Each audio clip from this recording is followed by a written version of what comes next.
The footage begins quietly. A single CCTV camera mounted inside a home captures the living room in the pale bluish glow that indoor cameras always seem to produce. The timestamp in the bottom corner reads, the evening of September 15th, 2025. Everything in the frame is still. The furniture is undisturbed, the lights are low. And then Adley Howell steps into view. She moves to the center of the room and settles into her routine.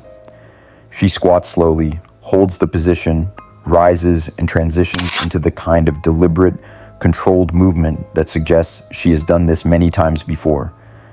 Her pace is unhurried. There is nothing in her body language that suggests she is afraid. Nothing that suggests she is expecting anyone. She had no reason to be afraid. This was her home. The recording continues for several minutes without interruption. And then, at the edge of the frame, something changes. A figure enters. A man walks into the shot. He does not slow down when he enters the room. He does not look at Adley. He does not stop to speak to her or announce himself. He moves with a kind of mechanical purpose, walking directly toward the camera, filling the lens, and then the screen cuts to black. That was the last recorded image of Adley Howell alive. She was 29 years old. The call came in at approximately 8 p.m. on September 15th, 2025. A woman who lived directly across the street dialed 911 and told the dispatcher that she had heard a scream coming from the house opposite hers. She described it as sharp and brief, the kind of sound that stops you in your tracks before the silence rushes back in. She had waited a few minutes listening. When nothing followed, no voices, no movement, no door opening, she picked up the phone. Officers arrived at Adley Howell's residence at 9:15 p.m., roughly an hour after the initial call was made. When they entered the house, they found Adley on the floor. She was not conscious. She was not breathing. The responding officers confirmed what was already visible. Adley Howell was dead. But what they found next is what turned a death call into a homicide investigation. Every CCTV camera inside the house had been destroyed. Not disconnected, not disabled, physically destroyed, smashed, broken apart, rendered useless one by one. Officers walked through each room and found the same result. Someone had moved through this house methodically, located every camera, and made sure none of them were working. The hard drives had been pulled. The housings had been cracked open. The wiring had been yanked from the walls. It was thorough. It was deliberate. And it told investigators something critical before the forensic team had even arrived. Whoever had been in this house was not panicking. They were thinking. They knew exactly where the cameras were, and they went to each one without hesitation. This was not the behavior of someone who had acted on impulse and run. This was the behavior of someone who had come prepared. The case was assigned to Detective Diana Bean. Within the department, Diana Bean had a reputation that was not built on noise. She didn't make announcements. She didn't work cases for headlines. She worked them until they broke open, and they always did. The year prior, she had been named Detective of the Year, a recognition that colleagues said was overdue. She had spent years building a record in serious crimes. And by the time the Adley Howell case landed on her desk on the night of September 15th, she had seen enough to know immediately that this one was going to require patience. Detective Bean arrived at the scene, assessed the destruction of the cameras, and made 2 calls. The first was to the forensic team, who would process Adley's body and the surrounding environment. The second was to the department's digital analysis unit, because even smashed cameras don't always lose everything. Adley's body was transported to the medical examiner's office that same night. The autopsy was conducted on September 16th, 2025. The examination began with what wasn't there. No visible bruising across the torso. No defensive wounds on the hands or forearms. No lacerations. No signs of a prolonged struggle. What the medical examiner did find was a blunt force injury to the back of the head. A single blow, significant enough to cause immediate disorientation or unconsciousness, but not severe enough to cause internal bleeding or lasting damage to the skull or brain tissue. In other words, the blow to the head had not killed Adley Howell. It had simply taken her off her feet. The toxicology screen answered the rest of the question: ricin. The compound was present in Adley's system at a concentration consistent with a lethal dose. Ricin is derived from castor beans and is one of the most toxic, naturally occurring substances known. It works by entering cells and stopping them from producing the proteins they need to function. Once it has been absorbed, there is no antidote. Organs begin to shut down progressively. Death follows within hours to days, depending on the dose. Ricin does not end up in someone's body by accident. It cannot be mistaken for another substance. It is not a medication. It is not a supplement. Introducing it into a person's system is a deliberate act. The medical examiner's conclusion was precise. Adley Howell was rendered unconscious by a blow to the head and subsequently died as a result of ricin poisoning. Two separate acts, carried out in close sequence. The cause of death was recorded as ricin toxicity. The manner of death was homicide. While the autopsy findings were being finalized, the digital analysis team had been working through the night on what remained of the destroyed CCTV system. The cameras themselves were beyond recovery, but the central processing unit, the device that stores the recorded footage before it is overwritten, had not been completely destroyed. It had been damaged, but fragments of data remained embedded in the storage architecture.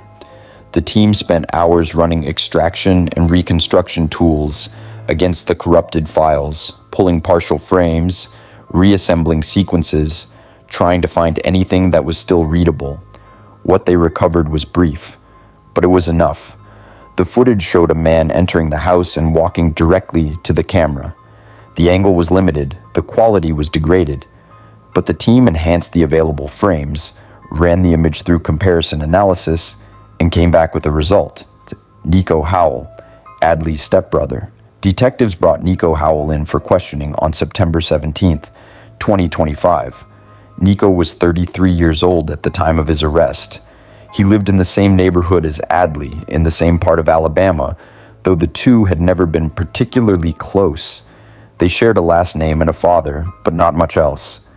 Their relationship, by most accounts, had been cordial at best, functional rather than warm, the kind of connection that exists because circumstance created it, not because either person chose it. During interrogation, Nico did not deny being in the house. He did not deny destroying the cameras. What he denied, firmly and repeatedly, was killing Adley.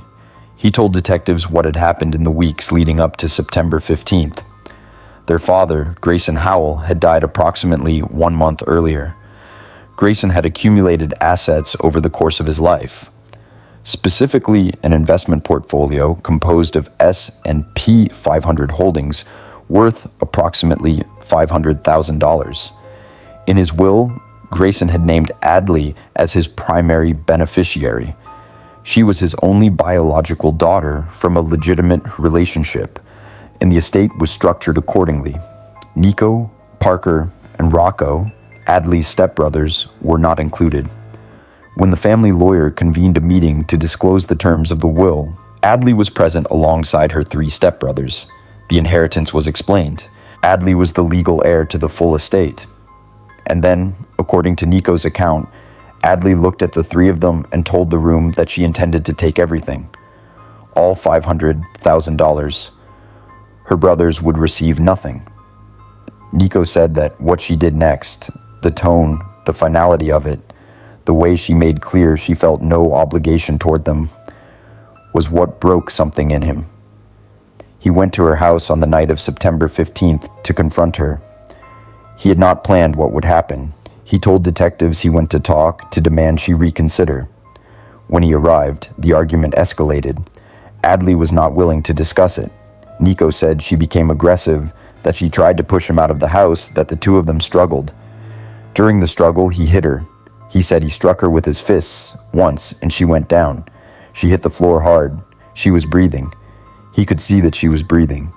Then he panicked. He knew the cameras had captured him, entering. So he went through the house and destroyed everyone he could find. And then he left. He did not call anyone. He did not check on her again. He walked out of that house and went home. He told detectives, "She was alive when I left." Detective Bean listened to every word of Nico's account, and when the interrogation was over, she sat with what she knew. Nico had been in the house. Nico had struck Adley. Nico had destroyed the cameras. All of that was confirmed by footage, by his own admission, and by the physical evidence at the scene. His involvement was beyond question. But Adley Howell had not died from the blow Nico delivered.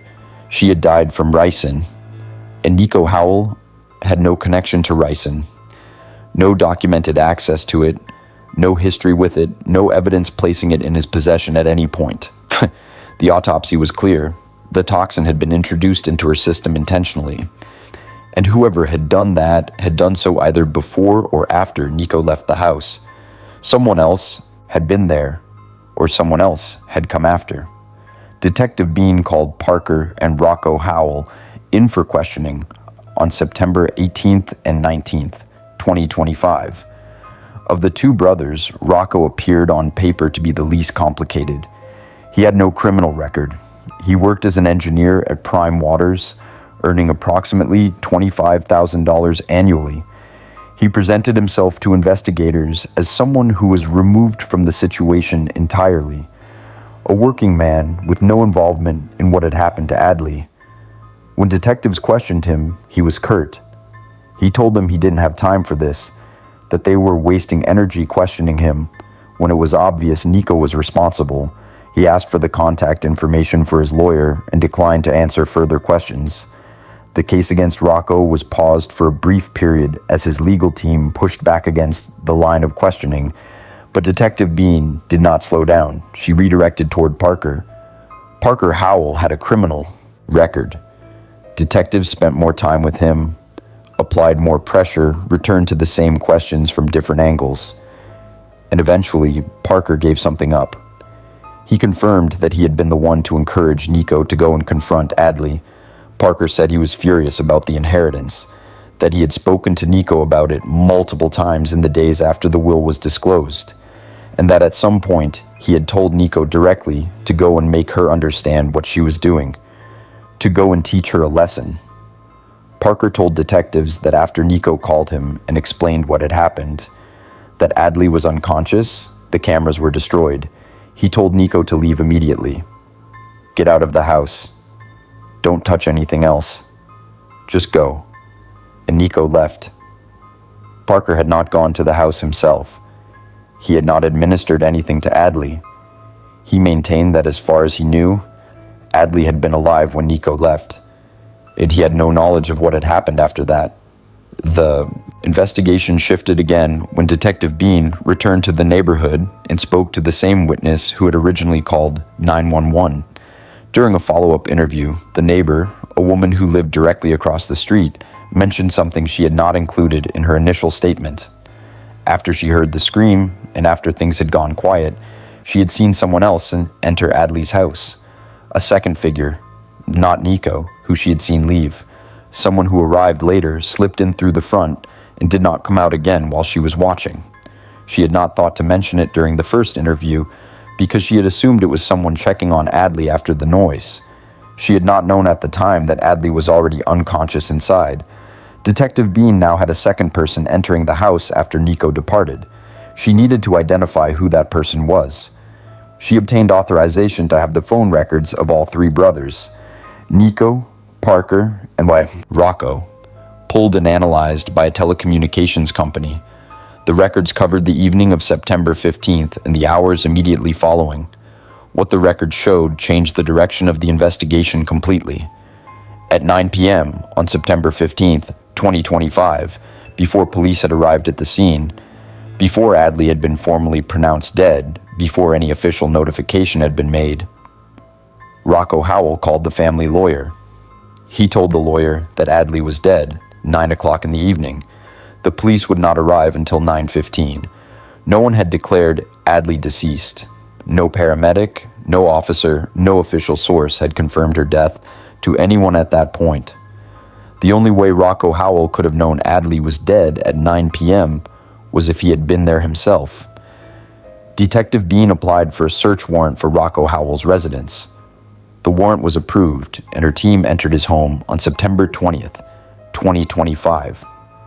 They searched the property room by room. In Rocco's bedroom wardrobe, pushed toward the back behind clothing, they found a case of pills. The medical examiner's office confirmed the match. The compound in those pills was consistent with the ricin identified in Adley Howell's toxicology screen, the same substance, the same formulation.